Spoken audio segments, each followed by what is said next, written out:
Hello दोस्तों, स्वागत है आप सभी का मेरी आज की वीडियो में। मेरी आज की वीडियो होने वाली है रिमाइंडर। आज की मेरी वीडियो होने वाली है रिमाइंडर थ्योरम पर, शायद पार्ट 4। हाँ, शायद पार्ट 4 होगा आज मेरा रिमाइंडर का। तो आज जो हम जानने वाले हैं वो है टोशेंट मेथड। क्या होता है टोशेंट मेथड, कैसे हम टोशेंट मेथड से सवालों को सेकंडों में कर सकते हैं। अगर आप भी ये सब जानना चाहते हैं तो वीडियो को लास्ट तक देखते रहें। मैं इस बात का मुझे विश्वास है कि अगर आप वीडियो पूरा देखते हैं तो आप भी रिमाइंडर को सेकंडों में ज्ञात कर सकते हैं। देखिए पिछली वीडियो में हमने देखा था कि कैसे हम पिछली वीडियो में हमने कुछ इस तरीके के सवाल देखे थे कि 2 की पावर 108 अपॉन में 7 मान लीजिए। हम देखेंगे 2 की कितनी घात पर हमारा रिमाइंडर 1 हो सकता था। 2 की पावर 1 को अगर मैं 7 से डिवाइड करूं तो मेरा रिमाइंडर 2 आएगा। 2 की पावर 2 को अगर मैं 7 से डिवाइड करूं तो रिमाइंडर 4 आएगा। और 2 की पावर 3 को अगर मैं 7 से डिवाइड करूं तो मेरा रिमाइंडर 1 आएगा। अब देखिए, क्योंकि घात 3 पर मेरा रिमाइंडर आया था तो मैं 3 से पावर में भाग लगाता था। इस तरीके से 3 से 108 में भाग लगाया तो यहाँ से आ गया 3 3 9 बचा 1 8 3 6 18। तो यहाँ से बचा हमारा 2 की पावर 0 अपॉन 7। 2 की पावर 0 का मतलब 1 अपॉन 7, तो हमारा जो रिमाइंडर आ जाता है वो 1 आता है। देखिए, मैं आपको पिछली वीडियो में एक बात बताना भूल गया था कि ये जो 2 की पावर 3 आती है इसको हम बोलते हैं साइक्लिसिटी। अब क्या होता है साइक्लिसिटी? साइक्लिसिटी का मतलब होता है कि अगर ये 2 की पावर 3 आया है, 2 की पावर 3 पर मेरा रिमाइंडर 1 आ गया। अब अगर मैं 2 की पावर 4 करूँ तो फिर से मेरा रिमाइंडर कितना बचेगा? 2। अगर 2 की पावर 5 करूँ तो फिर से रिमाइंडर कितना बचेगा? 4। और 2 की पावर 6 करूँ फिर से रिमाइंडर कितना बचेगा? 1। तो मतलब अब ये 2 4 1 2 4 1 की क्या बन गई? साइकिल। मतलब अब आप अगर घात बढ़ाते जाएंगे तो इनमें आपका रिमाइंडर 1 बचता जाएगा। तो इस तरीके से हमने पिछली बार सवाल करे थे। तो ये होती है साइक्लिसिटी। अब टोशेंट क्या होता है? अब हम टोशेंट जानेंगे कि क्या होता है टोशेंट। टोशेंट एक डायरेक्ट मेथड है साइक्लिसिटी ज्ञात करने का। डायरेक्ट मेथड है ये साइक्लिसिटी ज्ञात करने का। डायरेक्ट मेथड साइक्लिसिटी कैसे ज्ञात करते हैं? जैसा कि आप जान ही चुके हैं कि साइक्लिसिटी क्या होती है। अब देखिए, मैं आपको इसके लिए कुछ बातें बता देता हूँ कि कैसे हमारा टोशेंट हम ज्ञात करेंगे। मान लीजिए कोई है मेरा, इस तरीके से मेरे पास कोई संख्या है कि n की पावर t अपॉन, मैंने उसे डिवाइड किया मान लीजिए d से। n की पावर t को मैंने डिवाइड किया d से। अगर यहाँ रिमाइंडर 1 बच जाता है तो मैं कह सकता हूँ कि t मेरी क्या है? t is the cyclicity. t cyclicity, क्योंकि रिमाइंडर यहाँ 1 आ गया तो t क्या है? इसकी साइक्लिसिटी। जैसे मैंने आपको बताया था कि अभी 2 की पावर, मान लीजिए आपकी छोटी ले लेता हूँ, 2 की पावर 7 16 अपॉन 7। तो यहाँ 2 की पावर 3 को 7 से भाग देने पर रिमाइंडर 1 आ गया था।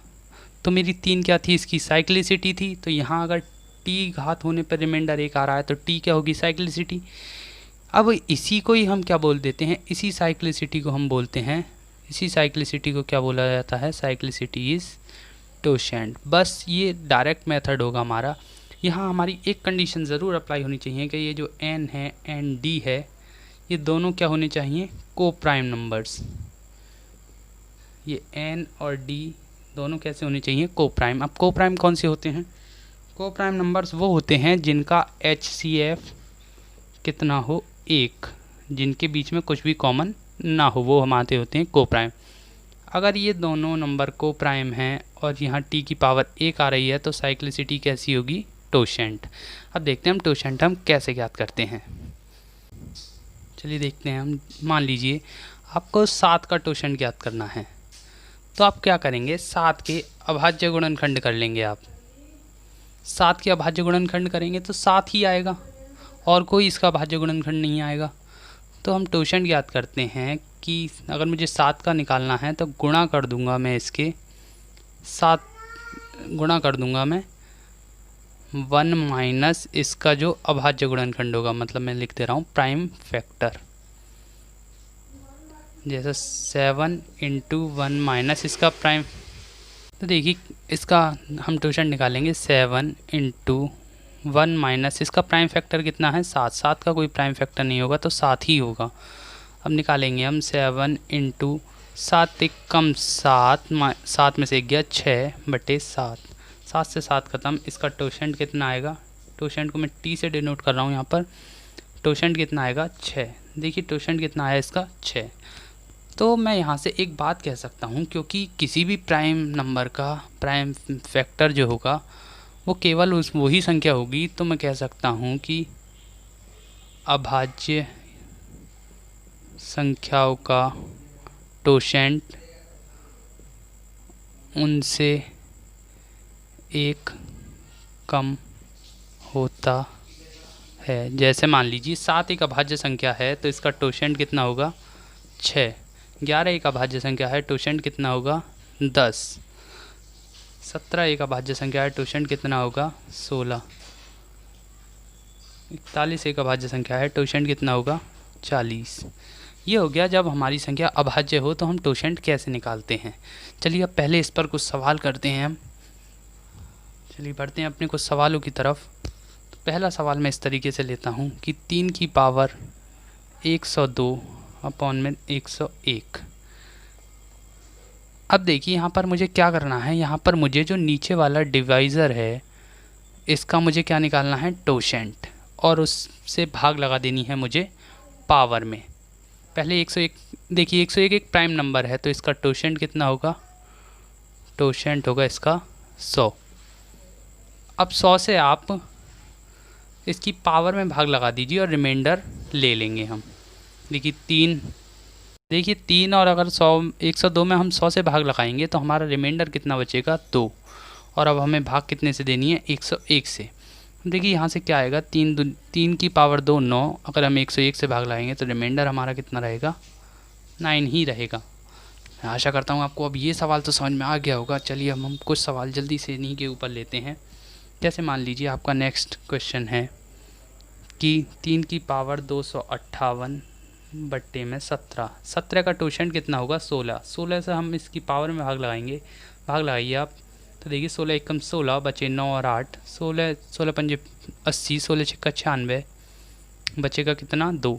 आप 16 से भाग लगा कर देख लीजिए 258 में, तो 16 एकम 16 बचा 9 8, 16 छक्का 96, रिमाइंडर बचेगा 2। तो हम 3 की पावर को अब मान लेंगे 2 अपॉन में है 17, कितना आ जाएगा 3 की पावर 2 को मतलब 9। 17 से भाग लगाएंगे, रिमाइंडर कितना आएगा 9। ये हुआ आपका एक और सवाल। चलिए बढ़ते हैं अगले सवाल की तरफ। आप सेकंडों में ही इसका आंसर बता पाएंगे। देखिए अब मैं अगला सवाल कोशिश करूँगा कि मैं बिना मार्कर चलाए करूँ। 24 14 अपॉन में 24 14 अपॉन में 13। अब देखिए 13 है तो टोशेंट कितना होगा 12। अब 12 से आप इसकी पावर में भाग लाएंगे तो 12 दूनी 24, 12 एकम 12, पावर कितनी बचेगी 2 अपॉन में 13, 9 बटे 13, रिमाइंडर कितना आएगा 9। चलिए करते हैं अगला सवाल। अब हम अगला सवाल हम अपना देखते हैं कि 6001 की पावर 6001 प्लस 6002 की पावर 6002 डिवाइड करेंगे हम 7 से। अब देखिए इसे मैं दो पार्ट में ले लेता हूँ सवाल को। एक पार्ट ये है 6001 की पावर 601 अपॉन 7, प्लस एक पार्ट ये है 6002 की पावर 6002 अपॉन में 7। अब इसकी जो टोशेंट होगा दोनों का ही वो कितना होगा 6 से आप इसमें भाग लाएंगे तो बचेगा कितना 1, तो पावर कितनी बच जाएगी 1। तो देखिए 6001 से आप भाग लगाएंगे तो पावर बचेगी 1 अपॉन में 7, और यहाँ 6002 की पावर 1 में आप 7 से भाग लगाएंगे। अब देखिए 6000 में आप 7 से भाग लगाएंगे, 6001 में अगर आप 7 से भाग लगाएंगे तो कितना बचेगा 7 अट्ठे 56, बचेगा 4 0, 7 पंजे 35, बचेगा 5 1, 7 सत्तर सत्तर 49, तो आपका रिमाइंडर कितना बचेगा 2। तो आपका यहाँ से आ जाएगा 2 की पावर 1 अपॉन 7 प्लस यहाँ 2 से 1 ज़्यादा है तो यहाँ रिमाइंडर बचेगा 3 की पावर 1 अपॉन में 7।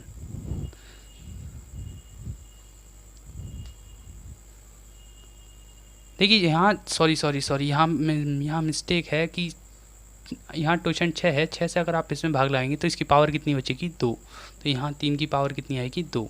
तो देखिए यहाँ से आपका जो रिमाइंडर आएगा वो कितना आएगा, यहाँ से आपका रिमाइंडर 2 ही आएगा, प्लस यहाँ से रिमाइंडर कितना आएगा 3 की पावर 2 का मतलब 9, आप 7 से भाग देंगे तो आपका रिमाइंडर कितना आएगा 2 ही आएगा। तो आपका कुल मिलाकर रिमाइंडर कितना आ जाएगा 4। यही आपका है इस सवाल का आंसर। चलिए अब हम देखेंगे अगर हमारा नंबर प्राइम ना हो तो हम टोशेंट कैसे ज्ञात करेंगे। अगर प्राइम नंबर ना हो तो हम टोशेंट कैसे ज्ञात करेंगे, अब हम ये देखेंगे। तो मान लीजिए मुझे ज्ञात करना है टोशेंट, मैं मान लेता हूँ मुझे 12 का टोशेंट ज्ञात करना है कि 12 का टोशेंट क्या होगा। तो आप क्या करेंगे, इसके प्राइम फैक्टर्स कर लेंगे। प्राइम फैक्टर कितने होंगे, 2 की पावर 2 इंटू 3 की पावर 1, यही क्या होंगे इसके प्राइम फैक्टर। 2 दूनी 4, 4 तियाँ 12। अब आपको क्या करना है, आपको 12 से 12 की मल्टीप्लाई करनी है दोनों के टोशेंट में। अब क्योंकि ये दोनों तो प्राइम नंबर्स हैं तो इनका टोशेंट तो आप निकाल ही सकते हैं। जैसे कि 2 का टोशेंट कितना होगा 1, इस तरीके से आप भाग करेंगे, डायरेक्ट भाग नहीं करेंगे, गुणा नहीं करेंगे, आपको ऊपर नीचे रख के गुणा करनी पड़ेगी। 3 का टोशेंट कितना होगा 2, आप इस तरीके से इनकी गुणा कर दीजिए, आपका यहाँ से टोशेंट कितना आ जाएगा 3 दूनी 6, 6 दूनी 12, तो 2 दूनी आपका टोशेंट कितना आ जाएगा इसका 4। चलिए कुछ और उदाहरण लेते हैं। मान लीजिए 24 के अगर हम प्राइम फैक्टर करेंगे तो कितने आएंगे, 2 की पावर 3 मतलब 2 दूनी 4 दूनी 8, 8 तियाँ 24, इसका भी कितना आएगा 2 और 3 इसके प्राइम फैक्टर आए।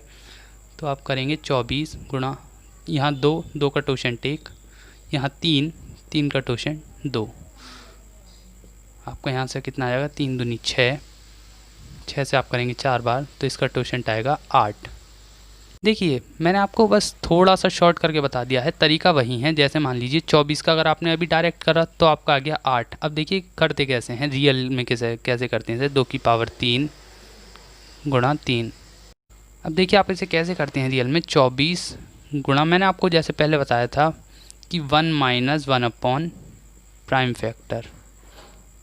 अब देखिए 24 गुणा 1 माइनस 1 अपॉन एक प्राइम फैक्टर है 2, दूसरे को भी इसी तरीके से 1 minus prime factor, 1 minus 1 upon एक प्राइम फैक्टर है इसका 3। देखिए 24 गुणा 2 एक कम 2 में से 1 गए 2 में से 1 गया 1/2 गुणा यहाँ करेंगे 3 एकम 3 में से 1 गया 2/3। अब आप गुणा करेंगे आपका आंसर आएगा कितना 8। मैंने बस आपको यहीं डायरेक्ट बता दिया है कि आपको करना क्या है, कि आपको 24 लिखना है, फिर आपको निकालना है कि 2 का टोशेंट होगा 1, 3 का टोशेंट होगा 2, आपको गुणा कर देनी है, आपका सीधा आ जाएगा 8। चलिए हम एक और टोशेंट निकालते हैं फिर हम सवाल की ओर बढ़ेंगे। अब हम लास्ट टोशेंट निकालते हैं अपना, मान लीजिए 80 का अगर हम टोशेंट निकालेंगे तो 2 की पावर 4 मतलब 16, 16 पंजे 80। देखिए टोशेंट निकालेंगे 80 गुणा 2 का टोशेंट होगा 1, 5 का टोशेंट होगा 4, तो 5 दूनी 10 से करेंगे 8 बार कट जाएगा, 8 चौक 32 क्या आएगा इसका टोशेंट। चलिए अब इस पर सवाल कर लेते हैं। पहला सवाल मैं इसका कुछ इस तरीके से लेता हूँ कि 7 की पावर 2426 अपॉन में 90। अब देखिए 90 का पहले हम टोशेंट निकाल लेते हैं। 90 के जो प्राइम फैक्टर होंगे वो होंगे 18 पंजे 90, तो 6 तियाँ 18, 6 तियाँ 18, 2 तियाँ 6, 6 तियाँ 18, 18 पंजे 90 मतलब कि 2 की पावर 1 गुणा 3 की पावर 2 गुणा 5। अब देखिए 90 का अब हम टोशेंट निकालेंगे तो 2 का टोशेंट 1, 3 का टोशेंट 2, 5 का टोशेंट 4। देखिए 2 का निकाला, 3 का निकाला, 5 का निकाला, तो 3 5 तिया 15 दूनी 30, 30 से काटेंगे हम 3 बार तो आएगा आपका 3 दूनी 6 चौका 24 क्या आ जाएगा इसका टोशेंट। इसका टोशेंट 24 आ गया। तो अब हम पावर में कितने से भाग लगाएंगे 24 में। देखिए इसका टोशेंट कितना आ गया हमारा 24। अब हम पावर में अगर हम 24 से भाग लाएंगे, 24 से कम 24, 24 से कम 24, तो 7 की पावर कितनी बच जाएगी 2। अपॉन करेंगे 90 तो आ जाएगा 7 की पावर 2 49 अपॉन 90, तो रिमाइंडर आपका कितना बचेगा 49। ये आपका बड़े से बड़ा सवाल इस तरीके से हम कर सकते हैं। चलिए बढ़ते हैं हम अगले क्वेश्चन की तरफ। अगला क्वेश्चन हम देखते हैं कि 7 की पावर यहीं ले लेते हैं 2426 अपॉन 9। अब 9 का पहले हम टोशन निकाल लेते हैं। 9 को हम 3 की पावर 2 ही लिख सकते हैं। 9 इंटू 3 का टोशन 2, तो 3 तियाँ 9, आपका इसका टोशन कितना आ जाएगा 6। टोशन आ गया इसका 6। अब आप 6 से अगर पावर में भाग करेंगे तो भी आपका कितना बचेगा 7 की पावर 2 अपॉन 9। 7 की पावर 2 का मतलब 49, 9 से भाग करेंगे आप इसमें तो 9 पंजे 45, रिमाइंडर आपका कितना बच जाएगा 4 क्या बच जाएगा आपका रिमाइंडर। इस तरीके से ही हम सवाल को करते रहेंगे। चलिए मैं आपको एक चीज़ और बता देता हूँ कि आप याद रखेंगे हमेशा कि 4 की पावर कितनी भी हो, अगर हम उसे 6 से डिवाइड करेंगे तो रिमाइंडर कितना आएगा हमेशा 4। अब हम इसे टेस्ट करते हैं। देखिए 4 की पावर 1 अपॉन 6 करेंगे तो रिमाइंडर आएगा ही 4। अब ले लेते हैं हम 4 की पावर 2 का मतलब 16, 6 से डिवाइड करेंगे रिमाइंडर कितना रहेगा 4। अब लेते हैं 4 की पावर 3, 4 की पावर 3 का मतलब 64, 6 से डिवाइड करेंगे रिमाइंडर कितना आएगा 4। अब ले लेते हैं 4 की पावर 4 मतलब 256, 6 से डिवाइड करेंगे रिमाइंडर कितना आएगा 4। आप करके देख लीजिएगा। तो यहाँ से एक ये निष्कर्ष है कि 4 की पावर कितनी भी हो, अगर आप 6 से डिवाइड करेंगे तो आपका रिमाइंडर कितना रहने वाला है 4। चलिए इसके ऊपर एक सवाल कर लेते हैं। थोड़ा सा इसके ऊपर एक सवाल कर लेते हैं कि 10 की पावर 1 प्लस 10 की पावर 2 प्लस 10 की पावर 3 प्लस 10 की पावर 4 से लेकर 10 की पावर 103 अपॉन में 6। अब देखिए आप पहले इसका जो भाजक है जो 10 है इसे आप छोटा कर लीजिए 6 से, मतलब 6 से भाग देकर इसे छोटा कर लीजिए, इसका रिमाइंडर याद कर लीजिए। जब आप 6 से भाग देंगे 10 में तो आपका रिमाइंडर बचेगा 4 की पावर 1, यहाँ बचेगा 4 की पावर 2, यहाँ बचेगा 4 की पावर 3, फिर 4 की पावर 4, सो गो ऑन, यहाँ बचेगा 4 की पावर 103 और अपॉन में आ जाएगा 6। तो देखिए अभी मैंने बताया कि 4 की पावर कितनी भी हो, अगर आप 6 से भाग करेंगे तो आपका रिमाइंडर कितना बचने वाला है 4। यहाँ से भी बचेगा 4, यहाँ से भी बचेगा 4।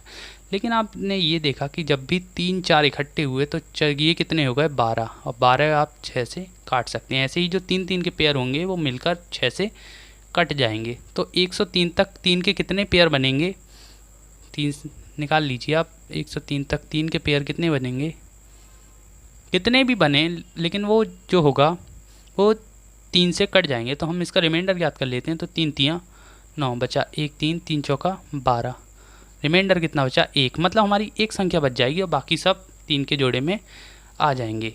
तो देखिए हमारी जो बाकी सब तो 3 के जोड़े में आ जाएंगे। 3 की पावर 4 की पावर 1 4 बच जाएगा। अगर हम 6 से डिवाइड करेंगे तो रिमाइंडर कितना आएगा आपका 4, क्योंकि देखिए यहाँ से 4 निकला था, यहाँ से 4 निकला था, यहाँ से 4 निकला, ये तीनों मिलके हो गए 12, 12 6 से चला गया, फिर से 3 निकलेंगे। इस तरीके से 102 तक तो निकल जाएंगे, 102 तक आपके जोड़े बन जाएंगे, 34 जोड़े आपके 102 तक बन जाएंगे। और फिर जो लास्ट बचेगा 103वां ये बच जाएगा। यहाँ से जो रिमाइंडर बचेगा वो कितना बच जाएगा 4। यही आपका क्या हैगा आंसर। Thank you friends. अगर आपको हमारा आज का ये सेशन अच्छा लगा हो, आपने कुछ नया सीखने को आपको मिला हो तो इसे लाइक करें, वीडियो को शेयर करें, चैनल को सब्सक्राइब करना कतई ना भूलें। Thank you friends.